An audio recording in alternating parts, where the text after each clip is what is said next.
जरूरी नहीं है कि हर मुद्दे पर सहमति हो।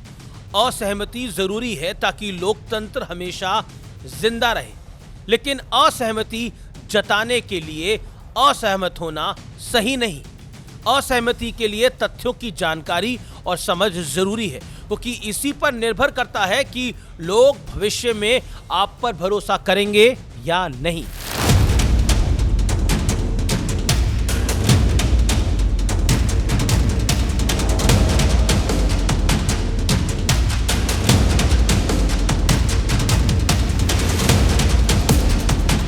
नमस्कार व्यूअर्स, मैं हूं अमीश देवगन। सत्य और तथ्य में आज बात होगी अति उत्साह की।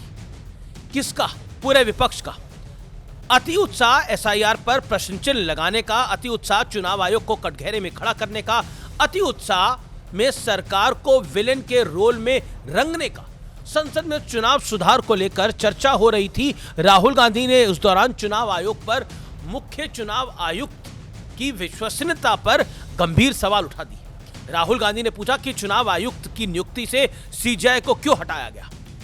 राहुल गांधी की बात के मायने ये थे कि मोदी सरकार अपनी मर्जी से अपनी पसंद के सीईसी की नियुक्ति करती है ताकि चुनाव में घोटाला कर सके बिना जानकारी के। कोई भी राहुल गांधी की बात सुनेगा तो उसे उनकी बातें बड़ी दमदार और लोकतंत्र के लिए बेहद आवश्यक लगेंगी और लाजमी है, लेकिन जो है नहीं। राहुल गांधी के दावों को तथ्यों की कसौटी पर आज हम कसेंगे और कसना चाहिए भी। जैसे ही धुंध साफ होने लगती है और धुंध साफ होते ही दिखता है कि सुकुमार सेन देश के पहले मुख्य चुनाव आयुक्त थे। उन्होंने 2 सफल लोकसभा चुनाव कराए। सत्य ये भी है और तथ्य ये भी है कि सुकुमार सेन के योगदान का कोई भुला नहीं सकता। लेकिन एक तथ्य यह भी है कि सुकुमार को 1953 में पंडित नेहरू ने सूडान में गवर्नर बनाकर भेजा था। सूडान में लंबे वक्त तक चुनाव का आयोजन कराने वाले अधिकारी को गवर्नर कहा जाता था। इसके बाद 1960 में उन्हें बर्धमान विश्वविद्यालय का पहला कुलपति भी बनाया गया था। बीजेपी सांसद member of parliament Nishikant Dubey ने मंगलवार को सुकुमार सेन का जिक्र लोकसभा में किया था। उनका मकसद यह समझाना था कि कांग्रेस के दौर में मुख्य चुनाव आयुक्त, चीफ जस्टिस, इन सबके साथ सरकार के संबंध किस तरह के थे। अब ये तो सब इतिहास में दर्ज है। इन तथ्यों को कोई कैसे छुपाएगा, कैसे बदलेगा कि कांग्रेस इस बात से इंकार आज कर सकती है कि 1958 से 1967 तक सीईसी रहे सुंदरम को पद्म विभूषण दिया गया था। 1972 से 1973 तक सीईसी रहे नागेंद्र सिंह को भी पद्म विभूषण दिया गया। 1982 से 1985 तक 1985 तक सीईसी रहे आर.के. त्रिवेदी को गुजरात का गवर्नर बनाया गया था। 1990 में सीईसी रहे वी.एस. रामादेवी को हिमाचल प्रदेश और कर्नाटक का गवर्नर बनाया गया। 1990 से 1996 तक सीईसी रहे टी.एन. शेषन ने रिटायर होते ही कांग्रेस की टिकट से चुनाव लड़ा और लाल कृष्ण आडवाणी के खिलाफ लड़ा। 1996 से 2001 तक सीईसी रहे एमएस गिल। 2009 से 2011 तक मनमोहन सिंह सरकार की कैबिनेट में मंत्री रहे। ये वही गिल साहब हैं जिनका नाम कॉमनवेल्थ गेम्स के घोटाले में प्रमुखता से आ गया था। 2006 से 2009 के बीच एन गोपालास्वामी सीईसी रहे। उन्हें भी पद्म विभूषण से नवाजा गया था, सम्मानित किया गया था।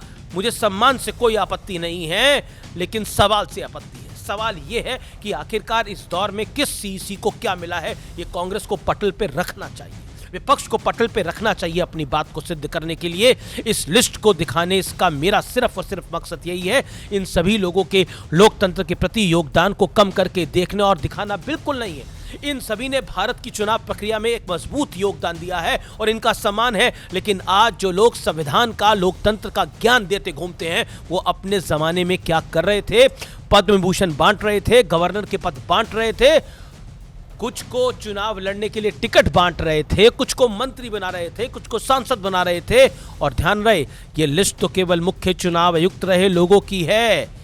हमें बहरूल इस्लाम को नहीं भूलना चाहिए जो 1962 और 1968 में कांग्रेस के टिकट पर राज्यसभा पहुंचे। 1972 में उन्होंने राज्यसभा से इस्तीफा दिया, गुवाहाटी हाई कोर्ट के जज बन गए। 1980 में उन्होंने रिटायरमेंट लिया और फिर एक्टिव पॉलिटिक्स में वापस लौट आए। ये कांग्रेस करती थी। दिसंबर 1980 में उन्हें इंदिरा गांधी की सरकार ने सुप्रीम कोर्ट का जज नियुक्त किया। रिटायरमेंट के बाद उन्होंने फिर कांग्रेस ज्वाइन की और कांग्रेस ने उन्हें राज्यसभा में भेज दिया। भूलना तो केएस हेगड़े को भी नहीं चाहिए। हेगड़े को 1954 में कांग्रेस ने राज्यसभा भेजा। अगस्त 1957 में उन्होंने इस्तीफा दिया और मैसूर हाई कोर्ट का जज बने। 1967 में सुप्रीम कोर्ट पहुंचे, फिर 1973 में इस्तीफा दिया और फिर जनता पार्टी के टिकट पर चुनाव लड़ गए। इस लिस्ट में सबसे खास नाम जस्टिस आफ्ताब आलम का है। ये पहले सीपीआई के सदस्य रहे, फिर कांग्रेस में पहुंचे। आरोप है कि जज रहते उन्होंने सोहराबुद्दीन एनकाउंटर केस में गुजरात के तत्कालीन मुख्यमंत्री नरेंद्र मोदी और गृह मंत्री गुजरात के अमित शाह को काफी परेशान किया था।